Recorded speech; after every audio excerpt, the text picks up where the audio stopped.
and welcome back. We had a minor change of plans for this episode. Regardless, I hope you like it.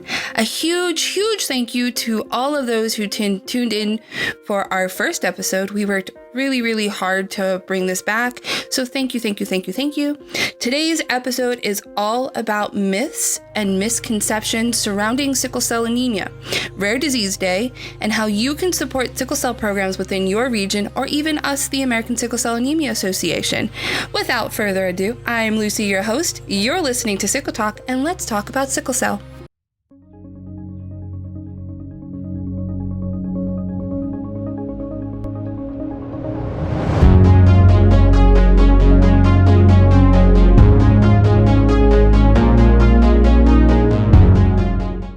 Did you know that February 29th is Rare Disease Day?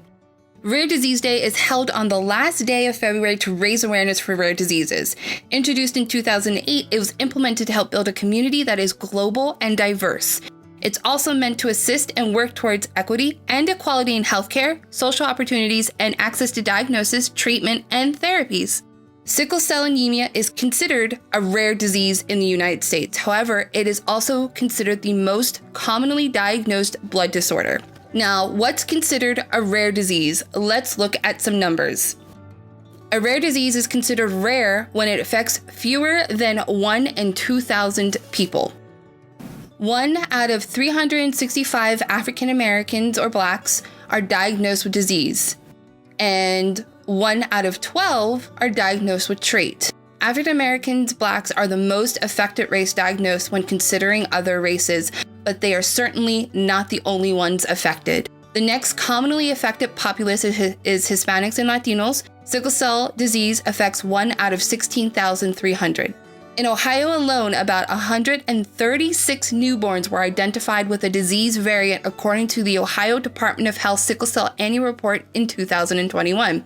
With these numbers, it's confirmed by the definition given by the Rare Disease Day organization that sickle cell anemia and its variants are rare diseases. Our last podcast, we briefly discussed how the newborn screening identifies newborns with diseases. In Ohio, the newborn screening program screens thousands of babies a year and makes sure that those newborns with abnormalities in their initial testings are referred to organizations like ours, the American Sickle Cell Anemia Association, to receive confirmatory testing, education, and counseling. Being a rare disease does contribute to the misinformation of the illness. Other factors can be seen in popular media, like medical dramas, social media, nighttime television, and medical and racial bias. These issues facilitate even more misinformation and misrepresentation of the disease and its variants.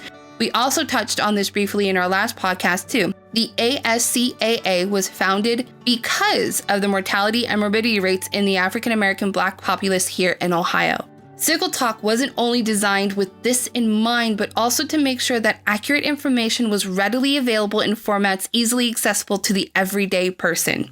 It's also backed by an organization with more than 50 years of experience solely devoted to individuals, families, and the population at risk. At the American Sickle Cell Anemia Association, we've run into every myth, question, and common misconception about sickle cell anemia. Even today, with the bountiful resources that the internet provides, myth and misconceptions abound. Even in the medical field, clinicians' misconceptions are a task that the ASCAA strives to eliminate. Studies have shown that many of those who suffer with sickle cell anemia are overlooked and often marginalized. This all comes back to misconceptions and common myths surrounding the disease. Some of these issues are surrounding suspected medication overusage. Let's break down some misconceptions and myths. Myth: sickle cell anemia can be caught like a cold or diagnosed later in life. This is probably a pretty big one, actually. The truth is, sickle cell anemia is genetic, meaning that this is an illness that's diagnosed at birth. Do you remember sitting in science class and being taught about the Punnett square? If you don't, no problem.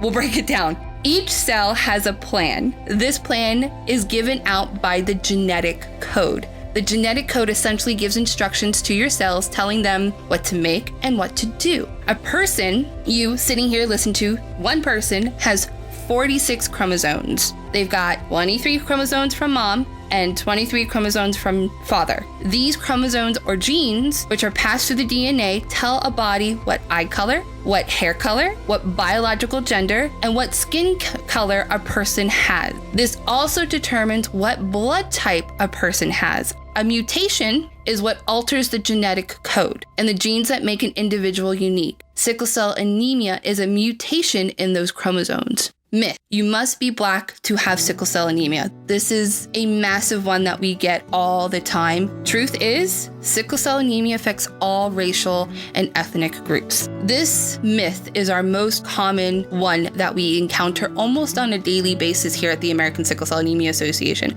While it is true African American blacks are the largest racial group affected by this, all racial groups are affected. We see Europeans, Asians, South Asians, Native American, Indigenous, Middle Easterns, Hispanics and Latinos, and Mediterranean descents. This goes back to the sickle cell anemia being a genetic illness and why family genetic counseling is important when you're planning your family. Myth: sickle cell trait, sometimes referred to as sickle cell carrier, isn't important and doesn't do anything. Every year, researchers, physicians, and other medical professionals in medical studies learn that while rare, those with sickle cell trait can have symptoms. This is one of the driving forces as to why high school and university level sports require physicals and sickle cell anemia testing being on the physical for tests to be done. It's also important to know and understand what it means for you and your future children because sickle cell anemia is genetic. There is a possibility of sickle cell being passed down to future offsprings. Myth: sickle cell anemia pain isn't that bad.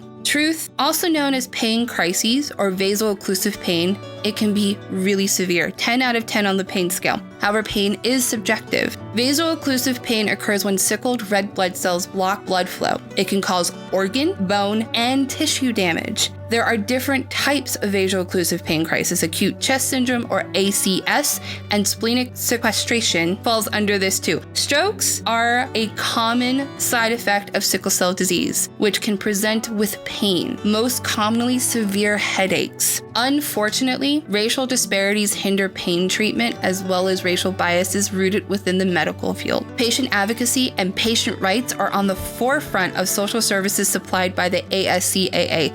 So much so that we work with diversity and inclusion departments in hospitals and clinics, as well as do presentations about common myths, just like this one, and misconceptions surrounding pain and vaso-occlusive crisis in sickle cell anemia. What can you do to help combat misconceptions and even support sickle cell projects on Rare Disease Day, or actually, in fact, every day? Fundraising is a big one. American Sickle Cell Anemia Association is a registered 501c3 nonprofit. It can supply services at no charge to patients and consumers, thanks to the continued generosity of the public and private donors. I'll go through how you can donate towards the end of this episode. Blood drives are another huge one for the sickle cell anemia community. Blood transfusion are an effective treatment for sickle cell anemia. Unfortunately, and I'm sure you guys hear this all the time, blood donations are at a low. According to the American Red Cross, those with sickle cell disease may need as many as 100 units of blood each year. You can find out if there are any blood drives happening in your region by using the American Red Cross Blood Services and putting in your zip code so you can make an appointment or donate. Or you can create a blood drive by partnering with the American Red Cross or other blood donation sites that can assist. Being a part of the bone marrow registry is also an option for people who wish to be more involved in the sickle cell community. Health fairs and public education are the bread and butter of the ASCAA. If you're able to create an event that spreads awareness or just a community resource event, inviting local clinics, hospitals, and community programs such as a sickle cell anemia can make sure that sickle cell isn't overlooked. Politics are never a favorite option. However, visiting, writing, or talking with your local legislators to make sure that programs such as the American Sickle Cell Anemia Association remain in the community is massively important. National leaders are often overlooked when considering how awareness, funds, and education is spread and allocated. Sickle cell anemia is severely underfunded, and sharing your concerns, your story, and why the programs and resources specifically catering to sickle cell anemia is important to maintain within those communities. Supporting a sickle cell agency. This one is a given, but whenever we listen to the incredible and often sad stories of our patients, we hear one repeating theme. You don't hear a lot about sickle cell anemia, and when you do, it's negative. Unfortunately, this is true. Supporting nonprofits and community-based programs make sure that they remain in the communities and active. Before we end today's podcast, ASCAA is continually raising funds to help support our communities both locally and nationwide. ASCAA's service are offered at no cost to the patients and consumers, and this includes counseling, supportive services, programs, testing, and other resources. We have a few t-shirt campaigns going on Bonfire, which raises funds for us. A link will be provided either above or below in the description box, wherever that may be. You can find us on several charity nonprofit sites, such as GuideStar and Charity Navigator. Donations are accepted through PayPal, Venmo, Charity Navigator, Benevity, United Way Foundation, and Meta Fundraising, which is Facebook and Instagram. If you're donating through certain foundations, be sure to specify where you wish for your donation to go. You can also run a fundraising campaign yourself in support of the American Sickle Cell Anemia Association or your local sickle cell program. You can reach out to us by using our contact form on www.ascaa.org or by calling 216-229-8600. We have events happening all the time, so please follow us on social media, Facebook, Twitter, Instagram, and YouTube. We have one coming up, so keep your eyes peeled. Calling all artists with sickle cell anemia. This is your time to shine. We have an open submission for stories, drawings, and other forms of art to display here on Sickle Talk. Email us for more information at sickletalk@ascaa.org. Podcasts are released monthly. Sometimes, like this month, we might be cutting it pretty close.